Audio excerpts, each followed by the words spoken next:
करना होगा। रजत दुबे की मनमानी नहीं चलेगी, नहीं चलेगी। कर्मचारियों को वापस लेना पड़ेगा। लेना पड़ेगा। दुबे को ब्लैक लिस्ट करना होगा। इवन इस तरफ भी चलेगा, होगा फरहद चौक तरफ तो उस तरफ भी चल रहा है। ये आपको मैंने शिकायत दी थी, करना होगा। रजत दुबे की मनमानी नहीं चलेगी, नहीं चलेगी। कर्मचारियों को वापस लेना पड़ेगा। लेना पड़ेगा। कर्मचारियों को पेमेंट देना होगा। देना होगा। हमें शराब बंद 23 तारीख को, आज से 2 दिन पहले करो। यहाँ पे हमने ज्ञापन दिया था कि आबकारी का जो लोकेशन ऑफिसर रजत दुबे, उसके द्वारा कई कर्मचारियों को निकाल दिया गया, कोचियागिरी को बढ़ावा दिया जा रहा है। जबकि कोचियागिरी को रोकने के लिए जो जिला आबकारी अधिकारी हैं, वो अपने जदुन्ना राठौर सर, उन्होंने जो जिन सुपरवाइजरों के ऊपर डाउट था दुकान के कि लोग ऐसा करवा रहे हैं, उनका ट्रांसफर किया था।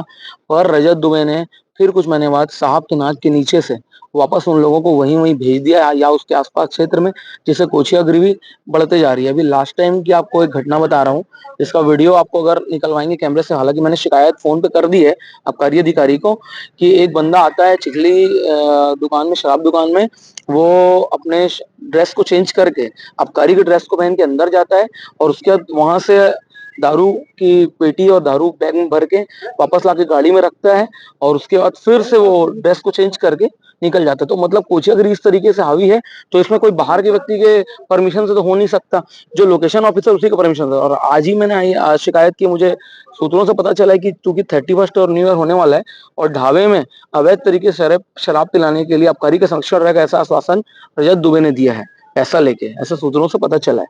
तो रजत दुबे के ऊपर जल्द से जल्द कार्रवाई हो, उन्हें ब्लैक लिस्टेड करे, और कई महीनों का पेमेंट नहीं दिया है, वो पेमेंट को भी रजत दुबे दिलवाए। इसके लिए हमने श्रम विभाग में भी आवेदन दिया हुआ है और वहां से भी उसके ऊपर कार्रवाई होगी। हम तो चाहते हैं कि वो ऐसा अधिकारी, ऐसा लोकेशन ऑफिसर जो पैसा लेके कार्य करे, वो हमारे जिले में हमको चाहिए नहीं, उसको ब्लैक लिस्टेड कर देना चाहिए। कार्रवाई नहीं होती है तो संपूर्ण कार्यकर्ताओं के साथ हम लोग कलेक्ट्रेट के गेट के सामने हम चक्का जाम करेंगे।